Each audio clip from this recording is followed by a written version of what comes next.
할렐루야.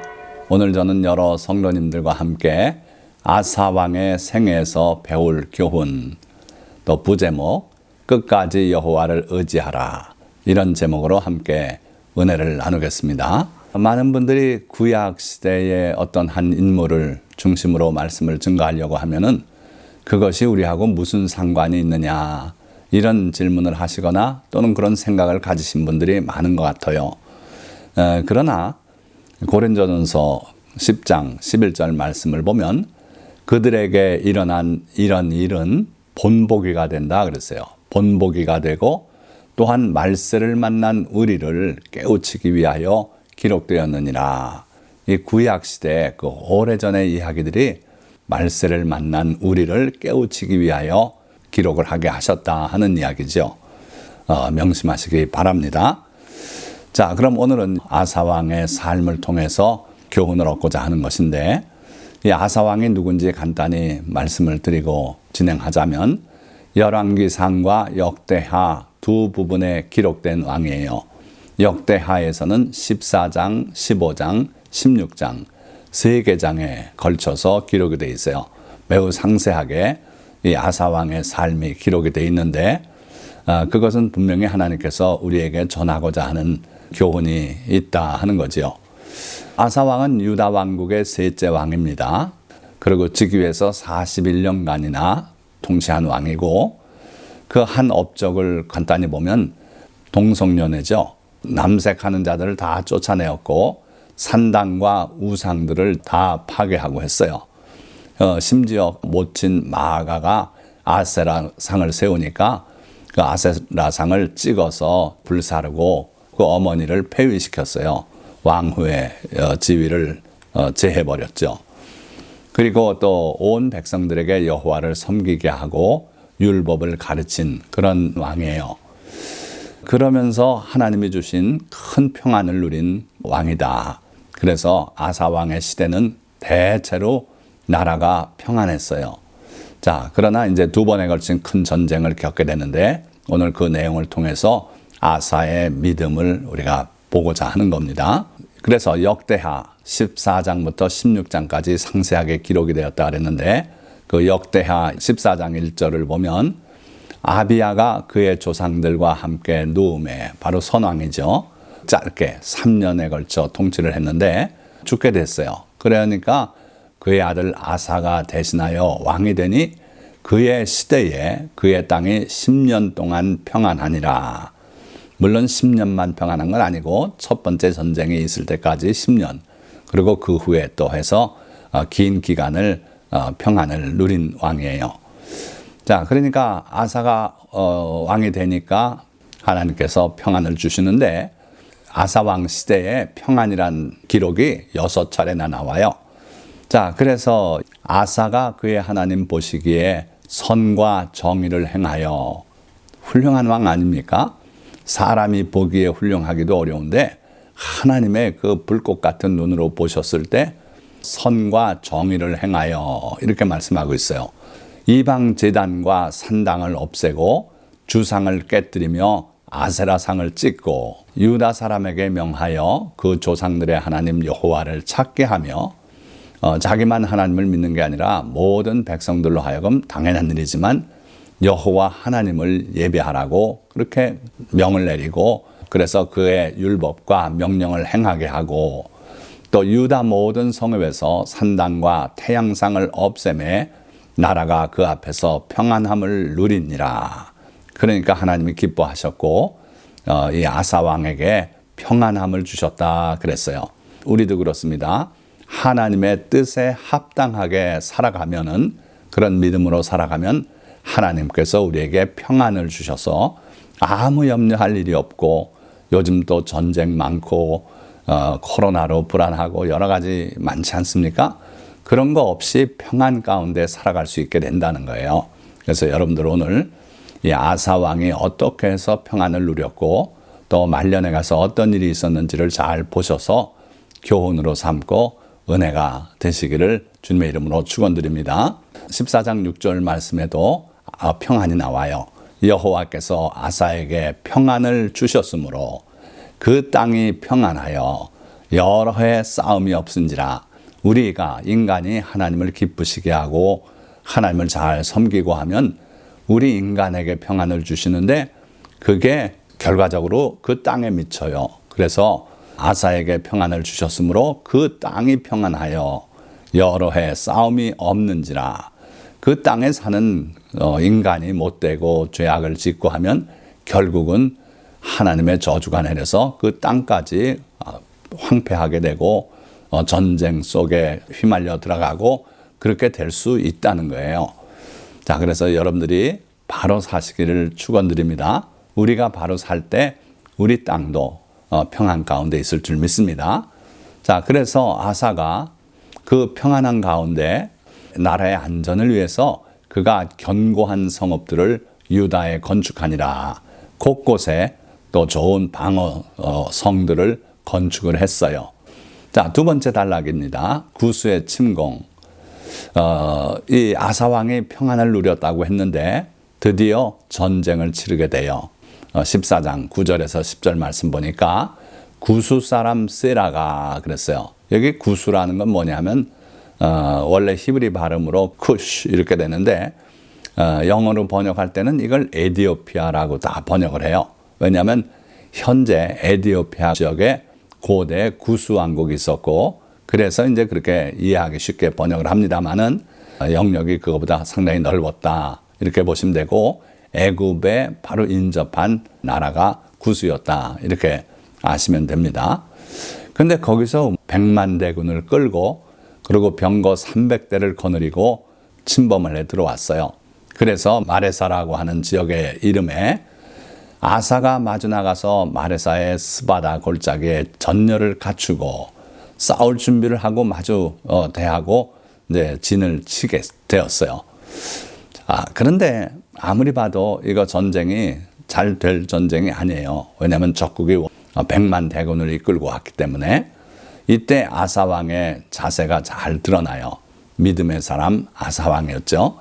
보니까 11절에 아사가 그의 하나님 여호와께 부르짖어 이르되 여호와여 힘이 강한 자와 약한 자 사이에는 주밖에 도와줄 리가 없사오니.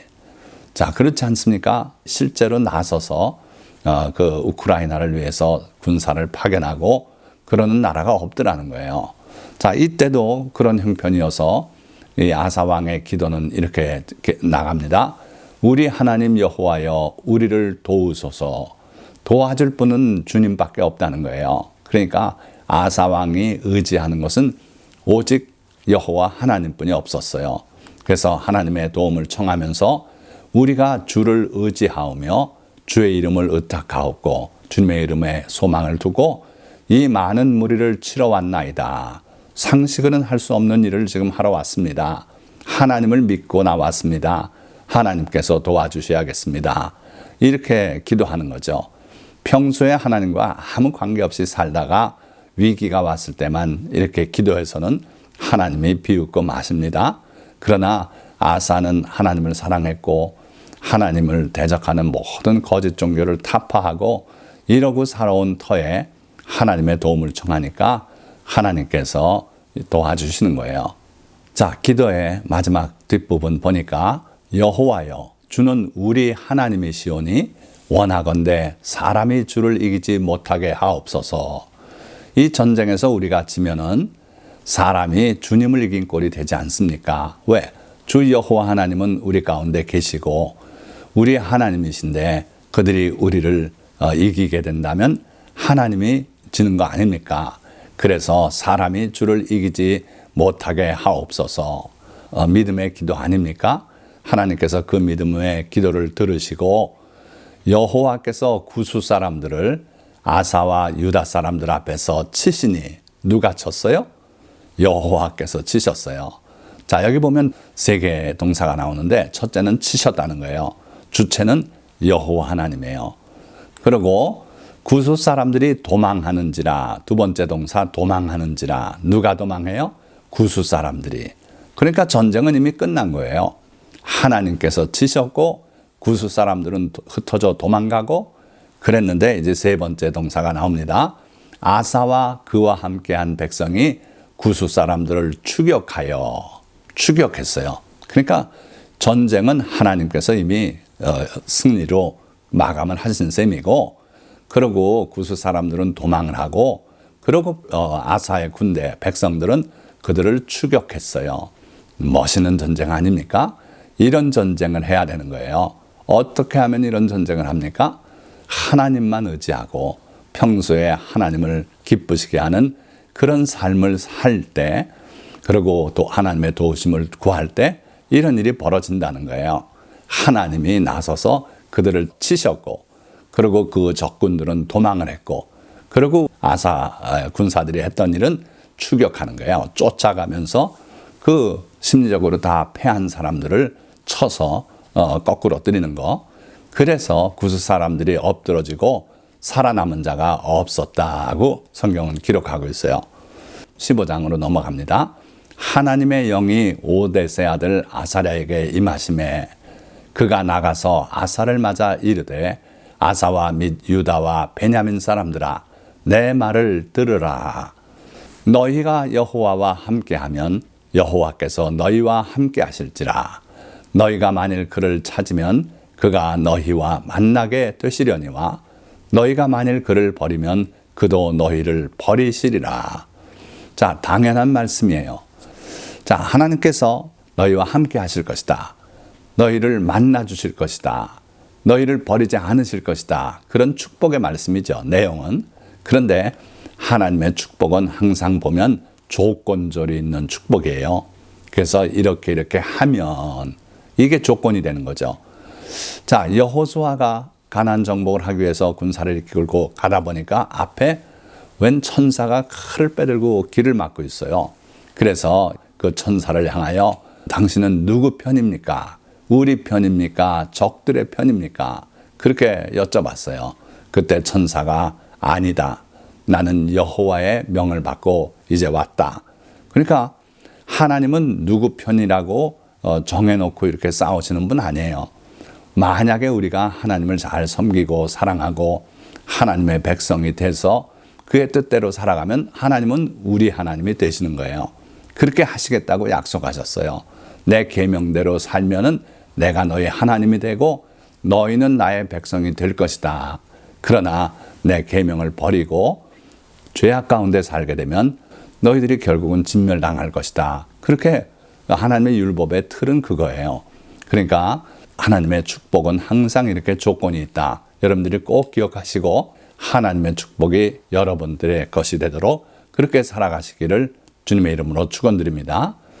자, 그래서 아사가 이 선지자의 말씀을 듣고 더 용기가 났어요. 그래서 이전에 하던 것보다 더 강하게 개혁을 시행했는데 아사가 이 말, 곧 선지자 오뎃의 예언을 듣고 마음을 강하게 하여 가증한 물건들을 유다와 베냐민 온 땅에서 없애고, 가증하다는 건 우상들을 말해요.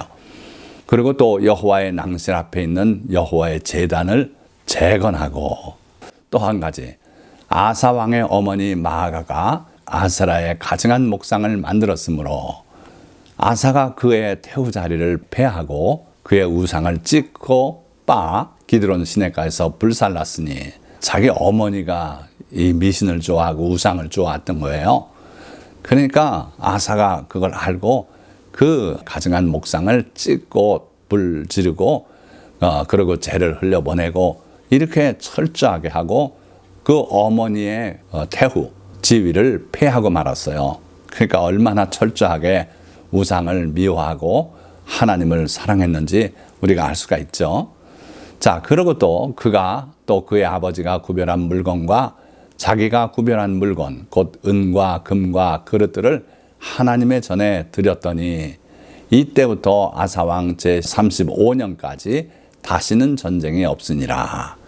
자, 그래서 원래 하나님께서 아사왕에겐 평안을 주셨는데 그게 이제 그 구스왕이 침공에 들어와서 잠시 깨졌잖아요.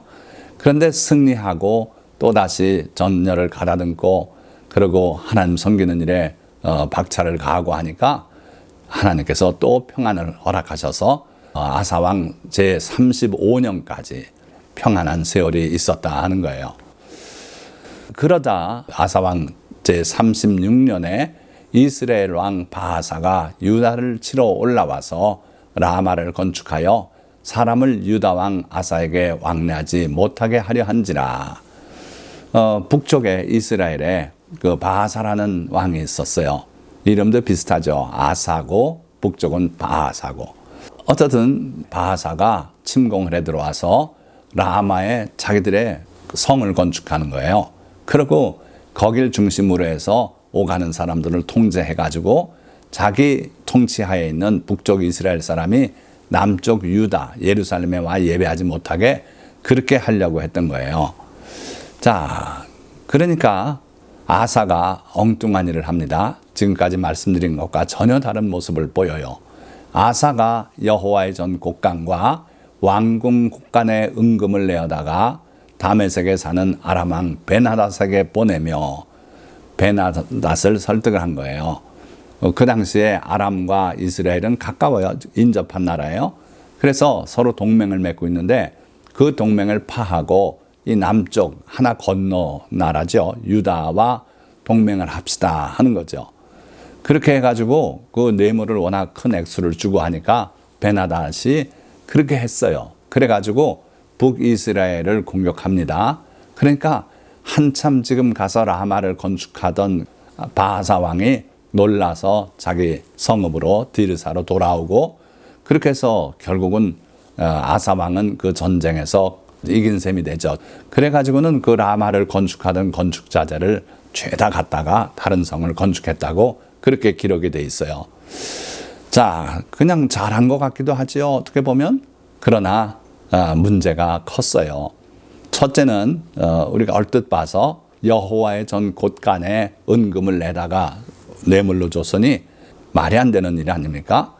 그런데 그거보다 더 의미 깊은 일이 있어요. 그거는요, 사람을 의지한 거예요. 하나님을 의지하고 해야 할 왕이 처음엔 그렇게 해서 오랜 세월을 하나님이 주신 평안을 누리지 않았습니까? 그런데 이제 와서 늙음악해서 전쟁이 터지니까 사람을 의지한 거예요. 터진 웅덩이를 판 거예요. 이게 더 심각한 문제가 됐다는 겁니다. 그래서 이 전쟁이 끝났을 때 선지자를 선견자라고 그때는 표현했어요. 선견자 하나니가 유다 왕 아사에게 나와서 그에게 이르되 왕이 아람 왕을 의지하고 왕의 하나님 여호와를 의지하지 아니하였으므로 아람 왕의 군대가 왕의 손에서 벗어났나이다. 하나님을 의지해서 이전에 구수 100만 대군을 물리친 적도 있었는데 어떻게 된 게 이 아사 왕이 하나님을 의지하지 않고 아람 왕을 의지했다는 거예요. 자, 오늘 설교 말씀을 듣는 성도님들도 살아가시면서 이 점을 늘 기억하시기 바랍니다. 우리는 하나님을 의지하고 살아야 돼요. 사람을 의지하거나 내 재산을 의지하거나 내 재능을 의지해서는 실패할 수밖에 없어요. 하나님을 기쁘시게 할 수 없다는 거예요. 자, 그래서 구수 사람과 룹 사람의 군대가 크지 아니하며 말과 병거가 심히 많지 아니하더이까 이전 얘기를 하는 거예요. 그러나 왕이 여호와를 의지하였으므로 그 당시에 하나님만 의지하고 그리고 하나님께 간구하고 나가서 승리하지 않았습니까? 이걸 회상을 시키면서 아사 왕을 꾸짖고 있는 거예요. 그러나 또 이런 생각을 할 수도 있어요. 아사를 모르고 하는 말씀이지 아사가 얼마나 하나님을 위해서 애쓰고 우상을 제거하고 하지 않았습니까? 그러나 그 다음에 있었던 일을 보면 아사가 변했구나. 이전의 아사가 아니구나. 마음 아프지만 그걸 인정할 수밖에 없어요. 자, 선지자가 계속 말을 합니다. 여호와의 눈은 온 땅을 두루 감찰하사 전심으로 자기에게 향하는 자들을 위하여 능력을 베푸시나니 이번 일은 왕이 망령되이 행하였은즉 이후부터는 왕에게 전쟁이 있으리이다. 임시로 물러갔지만 바하사 왕이 계속 침공을 가해와요. 그 이후에. 그래서 열왕기 상에는 평생에 바하사와 전쟁이 있었다. 이렇게 기록이 됐지요. 자, 10절. 아사가 노하여 선견자를 옥에 가두었으니 이는 그의 말에 크게 노하였음이며 그때 아사가 또 백성 중에서 몇 사람을 학대하였더라. 그러니까 아사 왕이 마음이 변해서요, 겸손도 잃어버렸고 하나님을 의지하는 마음도 변해버렸고, 그래가지고 자기를 꾸지람하는 그 선견자, 이게 선견자 개인의 뜻입니까? 하나님의 말씀인데 그 선견자에게 노했다 그랬어요. 그리고 그를 옥에 가두고, 그리고 또 백성 중에서 몇 사람을 학대하였더라 했는데 뭐 아무 관계없는 사람을 학대했겠습니까? 그게 아니라 왜 선지자를 가두느냐, 뭐 왜 그렇게 성전에 은금을 뇌물로 드렸느냐, 이렇게 지적하는 사람들을 학대했을 거라고 보는 거예요. 자, 그래서 이 아사 왕의 모습이 많이 변한 걸 볼 수 있는데, 역대하 16장 12절에서 13절 말씀 보니까 아사가 왕이 된 지 39년에 그의 발이 병들어 매우 위독했으나 병이 있을 때에 그가 여호와께 구하지 아니하고 의원들에게 구하였더라. 자, 오늘날은 의학이 발달해서 실제로 많은 병들을 고쳐내고 있습니다. 그런데 이 당시의 의술이란 건 그렇지 못했어요. 그래서 12회 혈루병으로 고생하던 여인이 의원들에게 그 재산을 다 갖다 바치면서 고생만 했고 낫지 않았다 그러지 않았어요? 이 아사 시대는 그거보다도 한 1000년 가까운 더 옛날인데 의원들이 신통치 않았을 때예요. 그런데 발에 병이 들어서 위독하게 됐는데 하나님께 엎드려서 간구해야 될 그가 그렇게 안 했고 의원들에게 구하였더라 그랬어요. 참 안타까운 일이죠. 반면에 그 여러분들이 잘 아시는 히스기야 역시 같은 발병이 걸리지 않았습니까? 정확히 의학적으로 그 병이 같았는지 모르겠습니다만은 발병이 걸려서 죽게 되었어요. 그때 하나님께 돌아앉아서 눈물로 기도할 때 결국 하나님께서 이사야 선지자를 돌려보내서 그 병을 치료해 주시고 15년의 수명을 연장하지 않았어요? 그렇습니다. 우리가 정말 어려운 일을 만날 때는요, 충격받고 겁내서 물러가고 낙심하고 할 게 아니라 하나님께 구하는 거예요. 여러분들 어차피 못할 거 하나님께 구하는 게 낫지 않겠습니까? 그런데 이 아사 왕은 과거에 하나님의 큰 은혜를 입고서도 그걸 망각하고 의원들에게 구하였더라 이렇게 기록하고 있어요. 그러니까 참 아사는 끝 무렵에 가서 완전히 믿음을 잃어버린 사람 아니냐 하는 거죠. 그러니까 어려운 상황에 우리가 부딪힐 때는 겸손하게 하나님께 의지하고 하나님께 간구하는 게 더 나은 방법이다 하는 거예요. 자, 그래서 아사가 왕위에 있은 지 41년 후에, 즉 발병이 걸린 지 2년 만에 죽어요. 죽어서 그의 조상들과 함께 누움에 그의 시체를 법대로 만든 각양 향재료를 가득히 채운 상에 두고 또 그것을 위하여 많이 분향하였더라. 자, 여기 보니까 그가 죽으니까 많은 향품을 두고 분향을 하고 온 백성이 어떻게 보면 또 애도를 하고 그랬어요. 그러니까 성대한 장례를 치렀다는 얘기인데 여러분들 이거 별 의미가 없습니다. 한 부자와 거지 나사로의 비유에서 주님께서 분명히 말씀했어요. 그 부자도 죽어서 장례 지낸 바 되었지만 결국은 그 불꽃 가운데서 고민하지 않습니까? 거지 나사로는 죽었을 때 천사들에게 받들려서 아브라함의 품에 들어가지 않습니까? 그러니까 이 땅에서 존경받고 분양하고 뭐 이게 중요한 게 아니고 그 사람이 하나님을 향해서 어떠한 믿음을 가지고 있느냐, 이게 더 중요하다 하는 거죠. 자, 마지막 말씀입니다. 예수님께서는 뭐라 그러셨는가? 예수님은 끝까지라는 단어를 자주 쓰셨어요. 그래서 끝까지 견디는 자는 구원을 얻으리라. 아사처럼 뒤에 가서 하나님을 등지고 사람을 의지하고 그래가지고는 구원받기 어렵다는 거예요. 그래서 여러분들 이 세상 사는데 어려운 점이 많고 해도 끝까지 견디고 주님을 믿는 믿음을 놓지 않으시기 바랍니다. 그래야 구원을 얻게 된다 하는 거예요. 또 너희가 내 이름으로 말미암아 모든 사람에게 미움을 받을 것이나 끝까지 견디는 자는 구원을 얻으리라.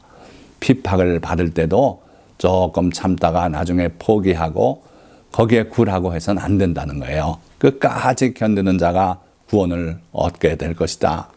또 이기는 자와 끝까지 내 일을 지키는 그에게 만국을 다스리는 권세를 주리니. 주님의 일도 감당하는데 피곤하고 어려울 때가 많지요. 그래서 하다 중도에 포기하고 그러지 마시라는 거예요. 이겨야 돼요. 이겨내야 돼요. 그리고 끝까지 주님의 그 일을 감당하는 사람, 그 사람에게 주님은 만국을 다스리는 권세를 주시겠다 그러셨어요. 가룟 유다는 주님을 3년 반을 잘 따르지 않았습니까? 그러나 마지막 그 몇 주간에 주님을 배신하고 주님을 팔아먹는 그런 악한 자가 되고 말았어요. 그와 같이 되지 않고 베드로처럼 비록 주님을 부인했으나 다시 회개하고 결국 주님을 섬기고 주님을 위해서 순교한 그런 믿음의 사람이 되시기를 주님의 이름으로 축원드립니다. 자, 말씀을 맺겠습니다.